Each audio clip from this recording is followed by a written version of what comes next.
What is going on? Ted with Grub and Gravel. So you're in the market for kind of to get into folding camp stoves. Tired of carrying around the big suitcase unit, but you've looked into some of the stoves and they're just a little small. You need something a little beefier, but not quite, back to the old unit you have. So that's where a company called Bighorn comes in. Now, last year I picked up a salamander broiler from this company Bighorn, and I'm gonna be honest, I've used it 2-3 times a week ever since then. Great for burgers, broiling steaks, veggies in the bottom. Comes with a pizza stone. I cook pizzas in it. So when they contacted me and said, hey, do you want to take a look at the fact that we're making a little portable camp stove, I said sure. So one of the great things about this, like I had mentioned before, is going to be the size. Now this unit is going to be a little bit bigger, if I can get it out, than some of the camp stoves you've seen before. Now you can just tell by looking at it right here, like a little bit bigger. We are looking at probably 11 inches across. With that handle, you're probably looking at 12 inches. Great little handle, by the way. On this metal little bracket right here, pinned in real nice, all metal handle, rubberized so you don't burn yourself in case you wanted to move this around while you're cooking. Great latches. Nice metal latch, nothing to worry about there. Closes nice and tight. Little metal feet. Everything is screwed together with this unit, so in case there's an issue, a part can be replaced, improv'd if you have to. But overall, let's check this out. Let's open her up and see what we're looking at. All right, flap that little flip. We're gonna pop that bad boy open. And now, once we've got it wide open, you are looking at just over 21 inches. Leaving you with, like I said, like a little 10-inch platform on each side. And what they've made this out of, they're telling me, is stamped iron. And then what they've done is they've done a heat-resistant paint job on the outside of it. Same thing with these little iron discs. Pretty standard. You pull one of those out. One's in upside down, one's in right side up, that kind of thing. Very sturdy.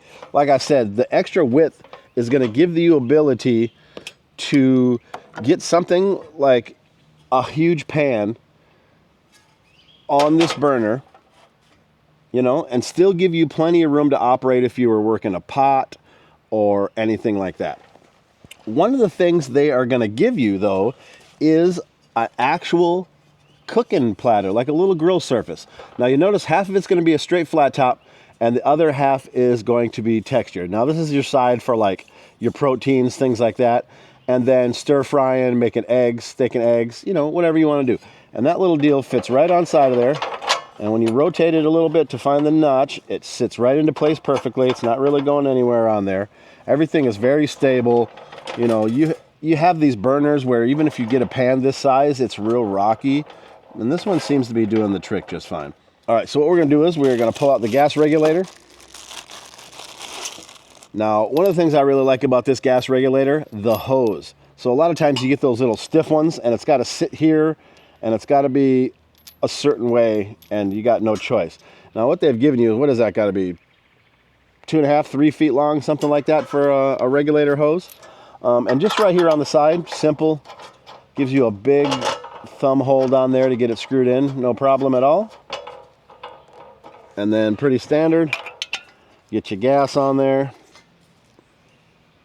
And now, like I said, this can go on a lower table.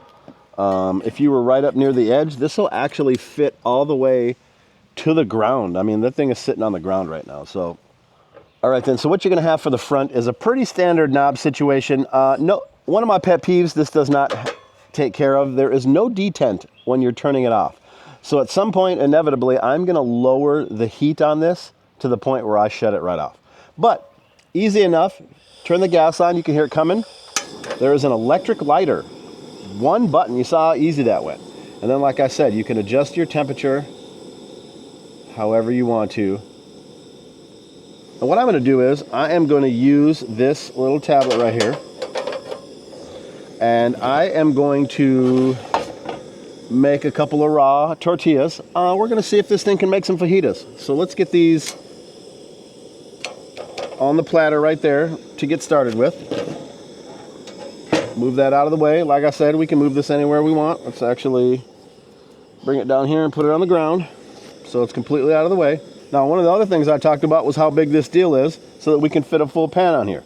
So let's get the gas going here. Fire that bad boy up. Fire it up on the first take.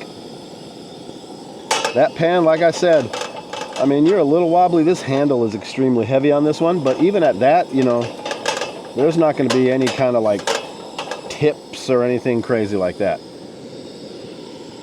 I got a little peppers and onions and some tomatoes we're going to throw on here.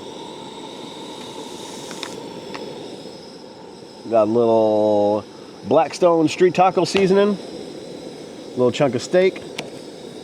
Like I said, some raw tortillas. We're cooking those right up there on that burner now. This little griddle is actually a non-stick coated surface, not just like a cast iron surface or something like that. So, I mean, opportunity there possibly. But other than that, everything seems to be burning really fine right now. I like the knobs, except for the fact that there's no detent. There is definitely a difference between low and high. So what you're working with here is 17,000 BTUs. All right, looks like my tortilla's coming along nicely, nice and puffy right there. Let's get some meat on here. Give her a little seasoning.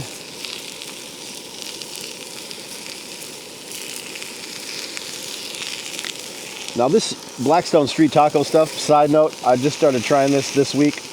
It has quite a lot of cumin and paprika in it, but the base of it is that definite like packaged McCormick or large seasoning bottle of like a pretty generic taco seasoning. But we're gonna throw that on there. Should be good. Flip this bad boy over. I mean, as you can see, with that 17,000 BTUs, we're getting nice little charred meat almost instantly. We'll give it a few more seconds, and then we're gonna throw these veggies on there. This tortilla seems to be good. I mean, nice and brown on this tortilla situation, so we'll turn that off.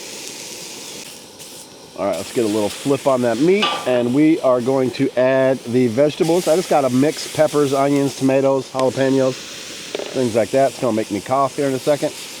Well, I told you, blowing right in my face. All right, let me get this meat cut up just a little bit. We're gonna throw her back in the pan. Just to finish her off. These veggies cook nice and fast. A little bit of browning where you want it. Nothing, you know, sticking or burning or anything like that because of the heat.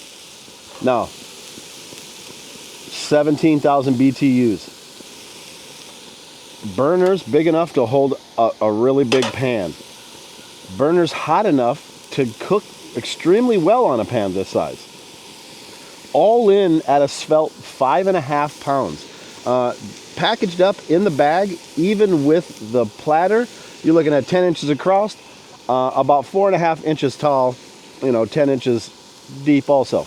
Easy little package to contend with, you know, when you're packing a tub or trying to fit stuff into your drawer or however you transport your camping stuff. All right, listen, like I was talking about, these cats at Bighorn, they make a sweet salamander broiler, 2 different sizes, a wide one and a skinny one. They make this now, they just introduced their camping stove. They make a selection of pizza ovens from gas powered to charcoal pellet powered. What I'm gonna do is I'm gonna leave a link to my best price on Amazon for this unit down in the description. Check it out. Compare it against the other stoves you've been thinking about. You know, the size, the BTUs, you know, portability, things like that. See if it's right for you. I appreciate y'all watching. Y'all take it easy.